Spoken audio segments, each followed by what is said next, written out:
This is just a very overview of a comparison of how we study calculus in a curriculum or in school, and then in comparison with history. Because for those, again, who already finished their calculus, this is the usual outline or that you follow in studying calculus. You study with limits and continuity, and you use limits and continuity to study derivatives and then integrals. But then, however, quite interestingly, it's in the reverse way if you're going to look at the history of calculus. This will just be, again, a quick overview. Sir Neil, when pagpunta nyo sa derivatives, and Sir Edu, pagpunta nyo sa integrals, they will also share tidbits on the history of a calculus. But this is one thing that is quite curious in terms of the general overall flow of how we study calculus in a classroom and how it developed in history. It's in a complete reverse.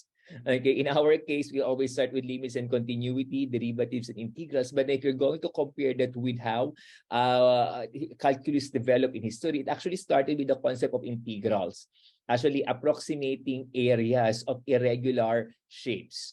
Siyempre, meron na tayong mga formulas for the regular shapes, di ba? Mga polygon, square, rectangle. But yung mga irregular shapes, how are you going to compute for the area? Not just area, even volume of irregular solids. So there are some integral techniques that you pre-calculus notions of how to compute for these areas and volumes. And then it developed as early as the ancient Greeks. Okay, let's say kung bakit naging ang area ng isang circle ay pi r squared, but then kumbaga they use really more started with the concept of integrals. Okay, and then going to the scientific revolution, you'll be introduced to the two major key persons who develop the calculus, the so-called fathers of calculus, but then Sir Neil will introduce that back during the scientific revolution. And then this idea about limits and continuity, of course, the concept of continuity is always there. That you have to you can draw continuously some shapes or some forms, but then itong formal treatment of continuity and of course limits only started back in the 1700s, 1800s. And if you're looking at that, that is before or after the development of derivatives, which is quite curious, di ba? Sa classroom, nasabihin sa atin, kailangan nyo ng limits at continuity para ka makapunta sa derivatives and integrals, when in fact, in history, it's the complete reverse. Limits and continuity are the two things that developed last. Di ba? Ang curious, ano? Okay, and because it has to do with, of course, history din, the changing of the times. And bakit nung 1800s? Because of the rise of formal mathematics. When I say formal mathematics, the rigorous side of mathematics.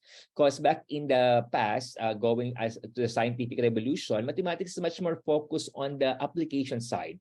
That's why kaya nga sasabihin din sa history ng calculus, kahit na-develop in derivative, it's because of some development also in physics, the study of motion.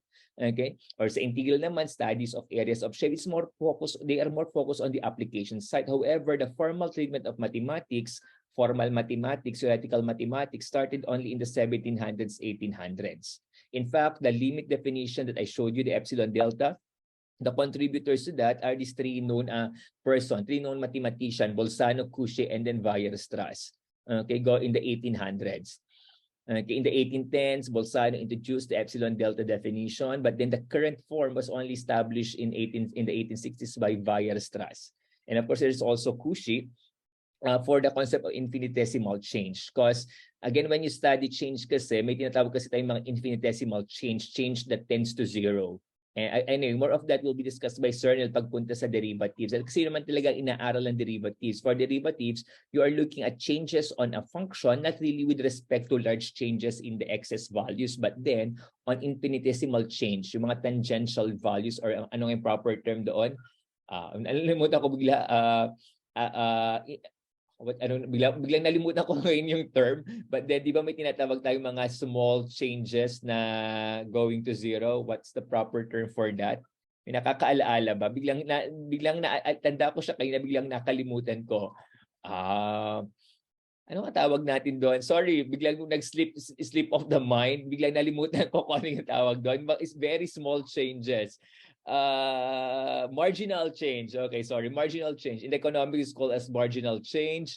In terms of sa physics, not really arbitrary, but then more of small values. Pag sabi nyo kasing marginal, goer to very small, tangential lamang siya, or in terms of instantaneous, let's say when you look at instantaneous speed, instantaneous velocity, as you compare it with the average speed. Of course, you are familiar that when you talk of speed, it's a change in, di ba? Change in distance over change in time.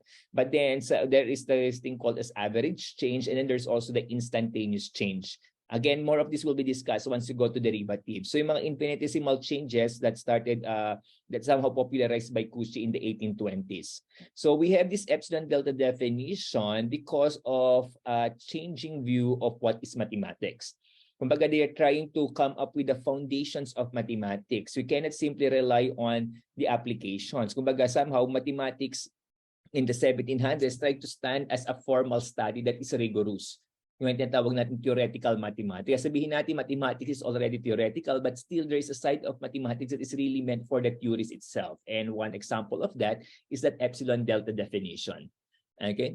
So something in history happened, and that's why we have it now. So starting in the 1800s, they tried to build limits and continuity for the foundations of derivatives so that you can formally define what is a derivative and what is an integral.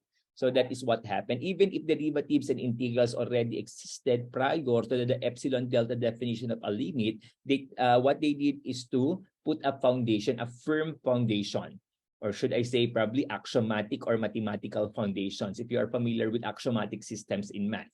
Kapag sinagurado nila, these are the foundations of let's say for calculus, derivatives and integrals, limits and continuity limits. Epsilon delta will be its foundation, and the rest can be built upon that foundation. And that is what you will see in this 3-day seminar workshop or web workshop. We started today with the foundation, limits and continuity. Sir Neil and Sir Edu will build on top of that. Okay. Sige. So that is my historical note, and then later on you'll also see the other developments in calculus, such as going to derivatives and integrals. Okay, so that's why we can now proceed with the first topic for this afternoon. We have 3 more topics: one-sided limits, and then infinities, and then the last one will be about continuity, which is the easiest. Okay, so okay lang yung ating pinakahuli, it's the easiest.